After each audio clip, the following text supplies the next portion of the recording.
I'm Camelia, and this is KiniNews. Prime Minister Anwar Ibrahim has stated that Pakatan Harapan is not involved with the solidarity rally for Najib. He was also asked about the Agong statement on pardons. Let's take a look at what he said. Boleh tanya sikit pasal titah terbaru tuanku? Nak pergi, titah. Titah. Boleh ikut Dato' Seri komen sikit? Kena baca, kena hadam dan kena terima perintah. Dato' Seri rasa ada kaitan dengan parti-parti politik yang nak berkumpul ni? Kena baca. Parti-parti politik kena baca. Terima kasih. This was the response from Prime Minister Anwar Ibrahim when asked about the young di-Pertuan Agong statement today regarding applications for pardon or reduction of sentence for prisoners.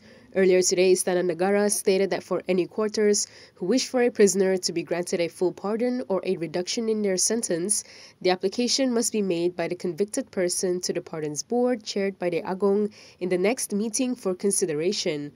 Istana Negara had also reminded all quarters to respect the federal constitution and all related laws. The decree came 3 days before the Court of Appeal is set to decide on Najib's case. Najib is appealing against the Kuala Lumpur High Court's decision to reject his application to hear about an alleged royal addendum by the previous king, Sultan Abdullah Sultan Ahmad Shah. The alleged addendum purportedly contains Sultan Abdullah's order for Najib to be held under house arrest for the remainder of his jail sentence. Umno and PAS have planned to mobilize their members and supporters for a solidarity rally for Najib at the Palace of Justice on Monday. Earlier, Istana Negara had said that applications for pardon or clemency must go through the Pardons Board and told all quarters to respect the federal constitution and related laws. Istana Negara stated today that anyone who wishes to seek clemency for a prisoner must submit their application to the Pardons Board.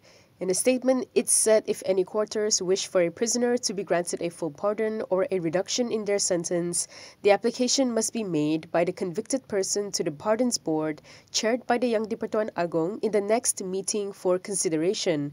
Istana Negara reminded all quarters that based on Article 42, Bracket 1 and Bracket 2 of the Federal Constitution, the Agong has the prerogative to issue a pardon, postpone sentencing, or provide relief for any offences committed in the federal territories of Kuala Lumpur, Labuan and Putrajaya. It said the Agong exercises this function based on the advice given by the Pardons Board. Istana Negara also reminded all parties to respect the federal constitution and adhere to the laws.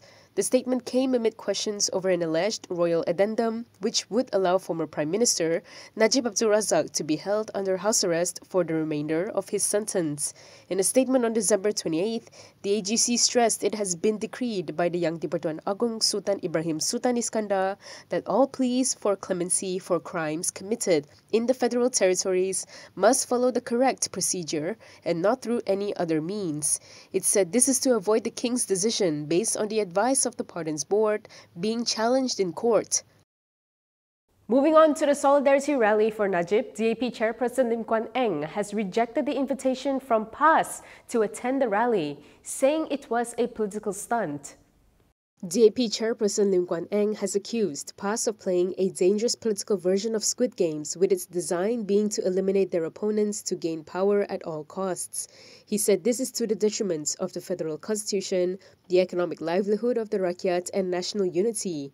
According to him, this can be seen from their solidarity rally together with UMNO on January 6 for former Prime Minister Najib Abdul Razak. In a statement today, he pointed out that even Bersatu, PAS's ally in Perikatan Nasional, has expressed disappointment with PAS for joining forces with UMNO in the rally. Lim claimed that PAS is not above eliminating their ally Bersatu whenever it is expedient to do so. He said PAS has shown itself to be dishonest in principles and tactics, as they had previously demanded that Najib be arrested and charged over the 1MDB scandal in 2018 and are now making a U-turn without any regard for due process of the law as set out in the federal constitution. Lim also dismissed the invitation from PAS Information Chief Ahmad Fadli Shari to attend the rally, describing it as a ridiculous political stunt bereft of principles, turning their back on the constitutional due process of the rule of law, hypocritical and opportunistic. UMNO is scheduled to hold a solidarity rally for Najib, coinciding with a hearing regarding an alleged royal addendum that could potentially allow him to serve the remainder of his prison term under house arrest. The PAS leadership had urged its members to attend the rally as well. If you'd like access to news like this and more, scan the QR code on the screen and subscribe to Malaysia Kini. Back to the rally, a DAP MP has posed a question to UMNO on working with PAS. Lim Lip Eng said the rally has raised serious concerns about UMNO's commitment to the government.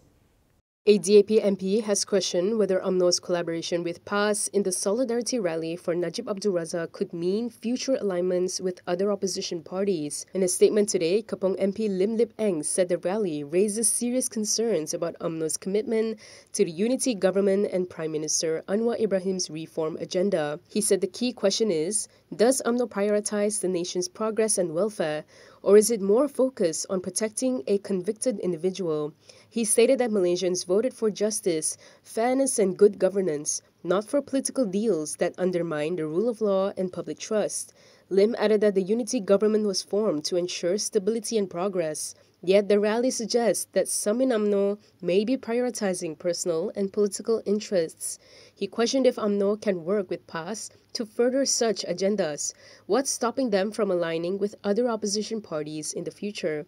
With this, he called on Anwar and his administration to take a firm stance against actions that risk politicizing the judiciary or eroding confidence in the nation's legal system, and prioritize its reform agenda as the cornerstone of the nation's progress. UMNO and PAS are set to temporarily set aside their differences to participate in a solidarity rally for Najib on January 6 at the Court of Appeal in Putrajaya. UMNO leaders have previously said that the solidarity rally for Najib has nothing to do with politics. UMNO Supreme Council member Muhammad Puad Zarkashi said the party already planned it earlier, even before PAS came out with a letter requesting its members to attend it. The Bersatu and PAS youth wings held a protest in Kampung Baru today. Here's more on that. A crowd of around 200 people gathered for a protest against DAP leaders Nga Yeoh and Nga Yeoh today. The crowd gathered outside Masjid Jamek in Kampung Baru after Friday prayers. Port Dickson Bersatu Division Chief Badrul Hisham Shaharin, popularly known as Che Gubard, led the crowd in chants on a truck outside the mosque, and some people also held signs against DAP. After a few speeches from PAS and Bersatu's youth wing leaders, around 80 protesters walked to the Dangwangi police station to lodge a report against Yeoh. PAS Youth Deputy Chief Muhammad Hafiz Sabri, who lodged the report along with Bersatu Youth Information Chief Haris Idaham Rashid, explained that reports have already been made against Nga previously.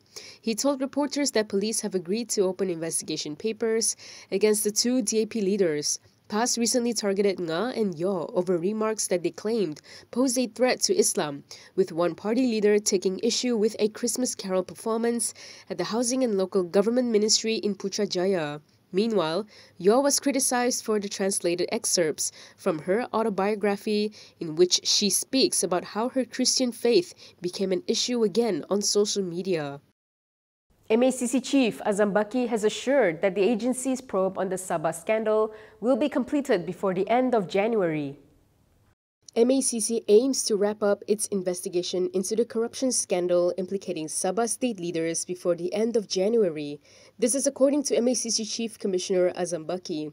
Speaking to Malaysia Kini, he said MACC investigators working on the case have been instructed to complete and submit their investigation findings to the agency's Deputy Public Prosecutor as soon as possible. He said they needed some time but assured that they will complete the investigation towards the end of January and it won't go beyond that. Malaysia Kini had contacted Azam to get an update on its probe into alleged bribery involving Saba State Assembly members, including several leaders in the state administration. This followed a series of revelations by a business person and whistleblower who had shared with Malaysia Kini video clips and screenshots of WhatsApp messages related to the alleged scandal. However, Azam said the whistleblower has not furnished any of the alleged evidence that he has to MACC, despite having met investigators several times to give his statement. He said this made it difficult for investigators to verify the allegations, as they need to prove the authenticity and cannot rely on what comes out on social media or other platforms. Azam stressed that forensics experts need to analyze the videos because that is the requirement by the court. That is all from me today. For more stories, you can go to KiniTv.com. You can also follow us on Instagram, Twitter, YouTube, and Facebook for the latest news updates. I'm Camelia. Thanks for watching.